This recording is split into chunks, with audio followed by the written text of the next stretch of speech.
இல்லை, அவர் பத்திரிகையாளர் அல்ல. திமுகவினுடைய உறுப்பினர் அட்டை வைத்திருக்கிற ஒரு திமுக தொண்டை. இந்த திமுக தொண்டனாக மாறிய பிறகு 4 கோடி ரூபாய்க்கு வீடு கட்டியிருக்காரு. 50 லட்சம் ரூபாய் கார் வச்சிருக்காரு. நீங்க பத்திரிகையாளர் இருக்க வரைக்கும் ஒன்றும் இல்லை. திமுக தொண்டனாக, திமுக குண்டனாக மாறின பிறகு இவ்வளவு வசதி வாய்ப்பு வருது. வாங்கிய பணத்துக்கு கூவித்தான் ஆகணும்.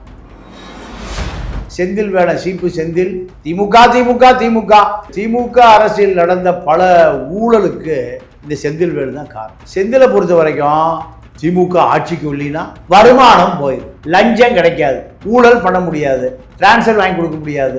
அப்போ அவருக்கு வருத்தப்படத்தானே செய்வார். கண்டிப்பா சீப்பு செந்தில் சிறையில் அடைக்கப்படுவார். பிஜேபி நினைச்சான்னா அவருடைய வீட்டை ஜப்தி பண்ணுவான். உனக்கு ஏது 4 கோடி என்ன வருமானத்துக்கு சொல்லு. அடுத்து அமைகிற அரசு சிபிஐ இவரை கைது செய்து ஐஸ்பார்ல படுக்க வச்சு இவரோட செய்த ஊழலை பூரா எடுத்தா சீப்பு செந்திலுடைய சகாப்தம் முடிவுக்கு வரும். நாவேக்கா ஓட்டு போட்டது பூரா உப்புப்படி சாப்பியான்னு கேட்டேன். நான் எவ்வளவு திமுக விசுவாசி, கருணாநிதி விசுவாசி, செந்தில் பாலாஜி விசுவாசி. இது போன்ற அடி வருடிகளை மக்கள் அடையாளம் கண்டுக்கிறான். அவர் ஊடகவியலாளர் என்கின்ற பார்வையோடு பார்க்காதீங்க. அவர் ஊடகவியலாளர் அல்ல, ஊடக தரகன், புரோக்கர்ஸ். ஜேம்ஸ் வசன் நிகழ்ச்சிக்கு போன இளைஞர் சொல்றாங்க, நாங்கள் நிறைய கேள்வி கேட்டோம் திமுகவை எதிர்த்து, அதெல்லாம் வெட்டிட்டாங்க. ஆள் அடிக்காமல் தப்பிச்சுக்கு காரை உடைச்சதோடு விட்டுட்டான். அங்கே அவங்க கூட அணில் குஞ்சுக்கு காரும் தெரியாது, ஆளும் தெரியாது, மண்டையும் தெரியாது, கொண்டையும் தெரியாது, எல்லாத்தையும் அடிப்பான் அவன். அப்போது இந்த அசைன்மெண்ட்டுக்கு நீங்கள் போகிற பொழுது, பெண் நிறுவனத்துக்கு வேலைக்கு போகும்போது தாக்குதலையும் எதிர்பார்த்து கவசம் போட்டுன்னு போங்க. இனிமேல் இந்த தாக்குதல் இனிமேல் இன்னும் அதிகமாக தொடரும். ஏன் தொடரும்னா, இவர்கள் அரசியல் நிறுத்த போறதில்லை, அவர்களும் அரசியலை நிறுத்த போறதில்லை. பல சண்டைகளை பார்க்கலாம், பல கார் உடைப்பு, கண்ணாடி உடைப்பு. வரக்கூடிய 5 ஆண்டு காலத்தில் கண்டிப்பா நமக்கெல்லாம் பல சுவையான செய்திகள் இருக்கு. நிம்மதி ப்ராப்பர்ட்டி மேனேஜ்மெண்ட், உங்கள் பழைய வீட்டை புதிய வீடாக மாற்றலாம் வாங்க. வாய்ஸ் ஆஃப் தமிழ்நாடு நேயர்களுக்கு வணக்கம். இன்று நம்மோட சிறப்பு நேர்காணல்ல மூத்த பத்திரிகையாளர் தமிழா பாண்டியன் இருக்காங்க. வாங்க பேசலாம். வணக்கம். இப்போ நேற்று ஒரு திமுக வட்டாரத்தில் ஒரு பெரிய பேசு பொருளாக இருக்கிறது செந்தில்வேலுங்கிற ஒரு மூத்த பத்திரிகையாளர் திமுகக்கு ஆதரவா தமிழகத்தில் மக்கள் படித்ததுக்கும் சரி, ஐடியில் ஒர்க் பண்ணுறதுக்கும் சரி, அவங்க சாப்பிட்ற சாப்பாடுக்கு திமுக தான் காரணம் அப்படிங்கிற மாதிரி ஒரு பேச்சு அவர் முன் வச்சிருக்காரு திமுகக்கு ஆதரவா. அதை நீங்கள் எப்படி பார்க்குறீங்க? இல்லை, அவர் பத்திரிகையாளர் அல்ல. திமுகவினுடைய உறுப்பினர் அட்டை வைத்திருக்கிற ஒரு திமுக தொண்டை. திமுக தொண்டை திமுகவுக்கு வாக்கு கேட்பதில் என்ன குற்றம் பார்க்க முடியும்? அவர் இந்த திமுக தொண்டனாக மாறிய பிறகு 4 கோடி ரூபாய்க்கு வீடு கட்டியிருக்கார். 4 கோடிக்கு வீடு கட்டியிருக்கார். 50 லட்சம் ரூபாய் கார் வச்சிருக்கார். நீங்கள் பத்திரிகையாளர் இருக்க வரைக்கும் ஒன்றும் இல்லை. திமுக தொண்டனாக, திமுக குண்டனாக மாறின பிறகு இவ்வளவு வசதி வாய்ப்பு வந்திருக்கு. அப்போ வாங்கிய பணத்துக்கு கூவித்தான் ஆகணும். திமுக மேடைகளில் இவர் தான் சிறப்பு சொற்பொழிவாளர். என்ன அடையாளம்? பத்திரிகையாளருங்கிற அடையாளம். பல தரகர்கள், புரோக்கர்ஸ், போலீஸ் புரோக்கர் பாதி பேர் மீடியான்னு பேரில் தான் இருக்கான். இப்போ இந்த செந்தில் வேட சீப்பு செந்தில் திமுக திமுக திமுக திமுக அரசியல் நடந்த பல ஊழலுக்கு இந்த செந்தில் வேடு தான் காரணம். அமைச்சர்கள்ட்ட லைசன்ஸ் ஒர்க்கு வேலை வாங்கி கொடுக்கறது, அமைச்சர்கள்ட்ட வேலை வாங்கி லஞ்சத்தை வாங்கி கொண்டு வேலை வாங்கி கொடுப்பது, போடாத ரோடு, வெட்டாத வாய்க்கால், இதெல்லாம் கான்ட்ராக்ட் ஒர்க்கு பூரா யாரு? செந்தில். அப்போ செந்திலை பொறுத்த வரைக்கும் திமுக ஆட்சிக்கு இல்லைன்னா வருமானம் போயிடும், லஞ்சம் கிடைக்காது, ஊழல் பண்ண முடியாது, டிரான்ஸ்ஃபர் வாங்கி கொடுக்க முடியாது. அப்போ அவருக்கு வருத்தப்படத்தானே செய்வார். அதனால தான் ஐடி இளைஞர்களை பார்த்து, திமுக ஓட்டு போடுங்கடா, இன்னொரு 4 கோடி ரூபாய்க்கு நான் வீடு கட்டணும், இன்னொரு 50 லட்சம் ரூபாய்க்கு காரு வாங்கணும், டெபாசிட் போடணும், லஞ்சம் வாங்கணும், ஊழல் பண்ணணும், பட்டு பாதகம் பண்ணணும். இதுக்கு திமுக வந்தால் தாண்டா நல்லா இருக்கும். திமுக வழினா நான் அதிமுக போய் கேட்க முடியும்? இல்ல அவர் ஒரு வார்த்தை சொல்லியிருக்காரு, நீங்க தட்டுல சோறு போடுறீங்க, சோத்துல உப்பு போட்டு சாப்பிடுறீங்க, அதுக்கெல்லாம் திமுக தான் காரணம் அப்படிங்கிறது வந்து இந்த காலத்துல உள்ள ஒரு படிச்ச இளைஞர்கள்ல இப்படி ஒரு வலுவா அது சொல்றது அது தப்பு இல்லையா? அது இந்த எலெக்ஷன் நேரத்துல நீ டிவிகேக்கு நீ ஓட்டு போட்டிருக்க, எதை வச்சு நீ போட்டிருக்க, நீ சாப்பிட்றதுக்கு திமுக தான் காரணம் அப்படின்னு சொன்னா அது எவ்வளவு பெரிய ஒரு வார்த்தை இல்லைம்மா. அவரை பொறுத்த வரைக்கும் இப்படிலாம் சொன்னா தான் அவரை கட்சியில் வச்சிருப்பான். உதயநிதி அப்போ தான் பேசுவார், ஸ்டாலின் அப்போ தான் அமைச்சர்கிட்ட போய் டிரான்ஸ்ஃபர் போட முடியும், அமைச்சர்கிட்ட போய் லஞ்சத்தை கொடுத்துட்டு வேலை வாங்க முடியும். அப்போ அதுக்காக இதெல்லாம் நான் விசுவாசமாக இருக்கேன்யா. தாவேக்கா ஓட்டு போட்டது பூரா உப்பு போட்டு சாப்பிட்டியான்னு கேட்டேன். நான் எவ்வளோ திமுக விசுவாசி, கருணாநிதி விசுவாசி, செந்தில் பாலாஜி விசுவாசி. செந்தில் பாலாஜி எவ்வளோ விசுவாசியாக இருக்கேன். 10 ரூபா பாட்டில் செந்தில் பாலாஜி. இதுதான். அப்போ இது போன்ற அடி வருடிகளை மக்கள் அடையாளம் கண்டுக்கிறான். அதனால இது போன்ற ஆட்கள் எல்லாம் பல பேர் எனக்கு தெரிஞ்சு, நீங்கள் முதலமைச்சருடைய PA தினேஷ் அவர் ஒரு பழைய போட்டோகிராஃபர், ஆனந்த விகடன் போட்டோகிராஃபர். அவர் யாருடைய சேர்த்து விட்டதுன்னா திருமாவேலன். இப்போ கலைஞர் டிவியில் எடிட்டராக இருக்கிற திருமாவேலன். ஸ்டாலின் நம்ம கட்டுப்பாட்டில் வச்சுக்கணும். ஸ்டாலினை ஏன் கட்சிக்காரரே இல்லையா திமுக? ஒரு பயம் இல்லை, எல்லாம் சீப்பு செந்திலா தான் இருக்கான். அப்போ திட்டமிட்டு திருமாவேலை போட்டோகிராஃபர் தினேஷ் அனுப்பி ஸ்டாலினை கட்டுப்பாட்டில் வச்சிருக்காரு. அப்போ ஸ்டாலின் எவ்வளோ பெரிய அறிவாளியாக இருப்பார்.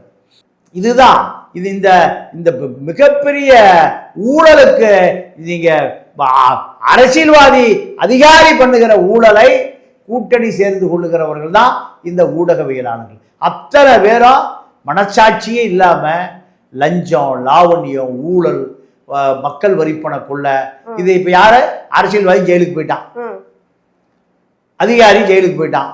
இப்போ அடுத்து சீப்பு செந்தில் ஜெயிலுக்கு போவோம். சிறையில் கண்டிப்பா சீப்பு செந்தில் சிறையில் அடைக்கப்படுவார். பிஜேபி நினைச்சான்னா அவருடைய வீட்டை ஜப்தி பண்ணுவான். உனக்கு ஏது 4 கோடி என்ன வருமானத்துக்கு சொல்லு. 4 கோடி உனக்கு எப்படி வருமானம் வந்து? நீ எத்தனை டிரான்ஸ்ஃபர் போட்ட? அதாவது நீங்க சீனியாரிட்டியை தாண்டி, படித்தவனை தாண்டி, படிக்காதவன்ட லஞ்சத்தை வாங்கிட்டு எத்தனை பேர் டிரான்ஸ்ஃபர் போட்ட? ஐஸ் பார்ல படுக்க வச்சா சீப்பு செந்திலுடைய எத்தனை ஊழல் பண்ணியிருக்காரு, எத்தனை கோடி சேர்த்திருக்காரு, எல்லா கதையும் வரும். அப்போ இது போன்ற எடுபிடிகள் பேசுவதில் என்னமா தப்பு? ஒரு திமுக காரன் பேசுறது என்ன தப்பு? நீங்க ஊடகவியலான அவனையா பாக்குறீங்க? அவனை ஊடகவியலா பார்த்தா தான் தப்பு. ஒரு திமுக காரன் பேசத்தான் செய்வான். நம்ம சைதா பட்டேல் இருக்கார்ல, சாதிக் அந்த சாதிக் பேசுறது போல, சிவாஜி கந்தசாமி பேசுறத போல அவரும் பேசுறாரு. அவர் ஊடகவியலாளர் என்கின்ற பார்வையோடு பார்க்காதீங்க. அவர் ஊடகவியலாளர் அல்ல, ஊடக தரகன், புரோக்கரை போய் பத்திரிகையாளர் பார்த்தீங்கன்னா நீங்க கேட்குற கேள்விக்கெல்லாம் பதில் சொல்லணும். திமுக சிவாஜி சாதிக் இந்த பட்டியலில் இந்த சீப்பு செந்திலும் வராது. அதனால அவரை நீங்க அந்த அடிப்படையில பார்க்க வேண்டியது அவசியமே இல்லை. இல்ல, அவர் சொல்லும் போது ஒரு வார்த்தை சொல்லியிருக்காரு. இப்ப பீகார் சரி, யூபியில சரி, ஐடி கம்பெனிஸே பெருசா இல்ல, நம்ம தமிழ்நாட்டில் தான் ஐடி கம்பெனி இருக்கு, அதனாலதான் நீங்க இங்க வேலை பார்க்குறீங்க, நீங்க எப்படி அவங்களுக்குலாம் ஓட்டு போட போச்சு அப்படிங்கிற மாதிரி அவர் வாதத்தை முன் வச்சிருக்காரு. அதை நீங்க எப்படி பாக்குறீங்க? இல்லம்மா, நான் திருப்பி அதே பதிலுக்கு தான் வர்றேன். எல்லாருமே திமுகவுக்கு ஓட்டு போட்டிருக்கணும். ஒரு 5 லட்சம் கோடி திருடி இருக்கணும். ஓட்டுக்கு 2000 ரூபா கொடுத்து 4.5 கோடி வாக்காளர்களுக்கும் 2000 ரூபா கொடுத்துருக்காங்க. சீப்பு செந்திலுக்கும் உட்பட அவரும் 2000 வாங்கியிருப்பார். அப்போ இதை கண்டித்து பேசுவதற்கு தெம்பு திராணி இல்லை. அதெல்லாம் தேவையில்லையா? எப்படியாவது கொள்ளையடிப்பதற்கு ஆட்சிக்கு வரணும். மாப்பிள்ளை G2 வச்சு ஓட்ட டிவி வித்துட்டு இருந்த ராமஜெயத்தை G2 பாலாவாக்கி லட்சம் கோடி இருக்கு. ஏது அந்த பணம் வந்து கேட்பாரா சீப்பு செந்தில்? சீப்பு செந்திலை அடுத்த அரசு அமைகிற அரசு CBI இவரை கைது செய்து ஐஸ்பார்ல படுக்க வச்சு இவரோட செய்த ஊழலை பூரா எடுத்தா சீப்பு செந்திலுடைய சகாப்தம் முடிவுக்கு வரும். அதனால அதை கண்டிப்பா பாஜக அரசு செய்யுமா இல்லை அங்கேயே கட்டிங்க கொடுத்துட்டு தப்பிச்சுக்குவாரான்னு பொறுத்து இருந்து பார்ப்போம்.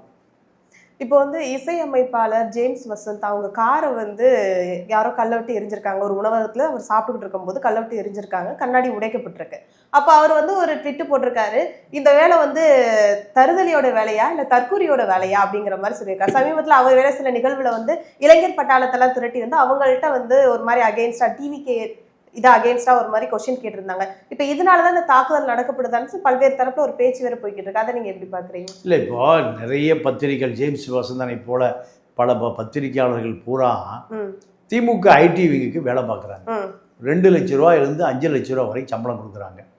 அப்போ அவங்க என்ன அசைன்மெண்ட் கொடுக்குறாங்களோ, மாணவன் திமுக எதிர்த்து கேள்வி கேட்டால் அதெல்லாம் வெட்டிர். மாணவர்கள் திமுக பற்றி பேசக்கூடாது. உங்களுக்கு என்ன வேலை? எனக்கு தெரிஞ்சு பல பேர் பேரை சொல்ல முடியும்.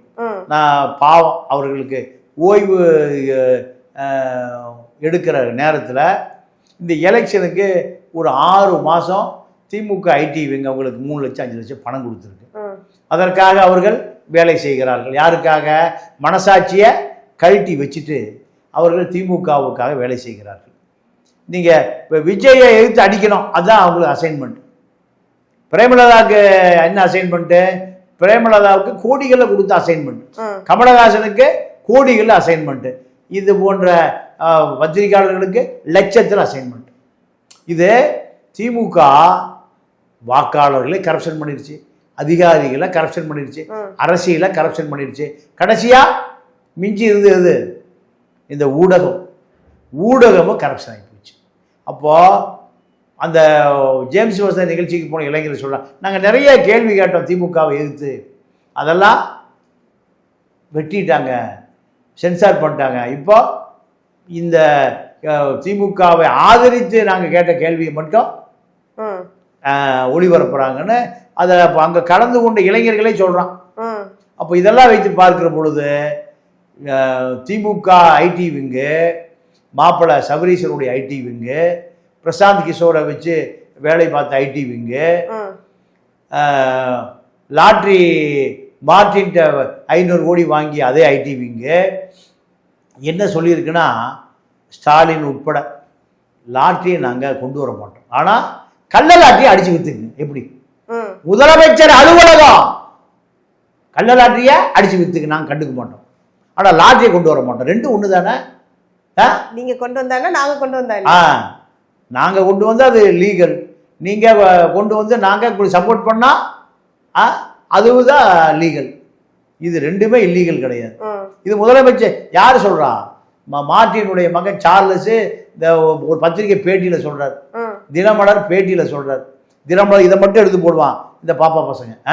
அப்போ கள்ள லாட்டரியை அடித்து களவா விற்றுக்குங்கய்யா, மணலை களவா திருடி விற்றுக்குங்க, 10 ரூபா பாட்டில் வாங்கிக்கோங்க. எங்கே ரிஜிஸ்ட்ரேஷன் நடந்தாலும் 1% சபரீஷனுக்கு போயிடணும். இப்படி இந்த நாடு கொள்ளையடிக்கப்பட்டிருக்கு, சுரண்டப்பட்டிருக்கு. ஆனால் இதை தட்டி கேட்பதற்கு ஆளே இல்லை. அப்போ யார் இதை தட்டி கேட்பான்? தட்டி நீங்கள் விஜய் வந்தாலும் இதை விட மோசமான சுரண்டலாக தான் இருக்கும். ஜேம்ஸ் வசந்தன் காரு தாக்கப்பட்டதுக்கு கண்டிப்பாக அணில் குஞ்சுகள் தான் காரணம், தற்கூரிகள் தான் காரணம். என்ன செய்ய முடியும்? இவர் வாங்கின காசுக்கு அவங்க கொடுத்த வெகுமதி சரியா போகுது. இல்ல, இப்போ தொடர்ந்து வந்து விஜய் காண்டியை சப்போர்ட் பண்ற பர்சன்ஸ் எல்லாருமே இப்படி தாக்கிக்கிட்டு இருக்காங்களா? அதாவது திமுக சம்பளம் வாங்குகிறவர்கள் விஜய்க்கு எதிர்த்து அரசியல் விமர்சனம் பண்றாங்க. அப்போ இது போன்ற நபர்கள் தாக்கப்படுவது இயல்பு தான். நீங்க நடுநிலையா இருந்தா யாரும் தாக்க மாட்டான். இங்க நடுநிலையே கிடையாது, ஒரு சார்பு தான். எவன் பணம் கொடுக்குறானோ, எவன் அஜெண்டா கொடுக்குறானோ, எவன் பாலிசி கொடுக்குறானோ அதுக்கு பணத்தை வாங்கிட்டு கூவுவது தான் ஊடகவியலாளர்களுடைய வேலை. அப்புறம் கள்ள போடத்தானே செய்வான். நடுநிலையாக இருந்தால் போட மாட்டான். நீங்கள் காசை வாங்கிட்டு ஒன் சைடாக பேசுனீங்கன்னா கல்லை விட்டு அடிக்கத்தானே செய்வான். அப்போ இதெல்லாம் பொறுத்துக்கு தான் இருக்கணும். இந்த வேலைக்கு போகும்போது கல்லை விட்டு அடிப்பான், ஆள் அடிக்காமல் தப்பிச்சுங்க. காரை உடைச்சதோடு விட்டுட்டான். அங்கே அவங்க கூட அணில் குஞ்சுக்கு காரும் தெரியாது, ஆளும் தெரியாது. மண்டையும் தெரியாது கொண்டையும் தெரியாது, எல்லாத்தையும் அடிப்பான் அவன். அப்போது இந்த அசைன்மெண்ட்டுக்கு நீங்கள் போகிற பொழுது பெண் நிறுவனத்துக்கு வேலைக்கு போகும்போது தாக்குதலையும் எதிர்பார்த்து கவசம் போட்டுட்டு போங்க. இனிமேல் இந்த தாக்குதல் இனிமேல் இன்னும் அதிகமாக தொடரும்.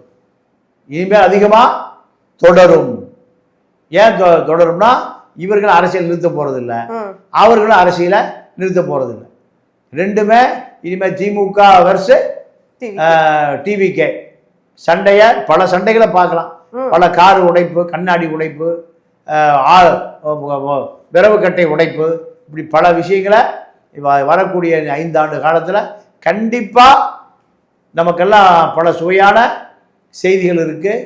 இந்த செய்திகளெல்லாம் தொடர்ந்து நடந்து கொண்டு தான் இருக்கும். இதை தடுப்பதற்கான அரசியலே இங்கே இல்லாமல் போச்சு.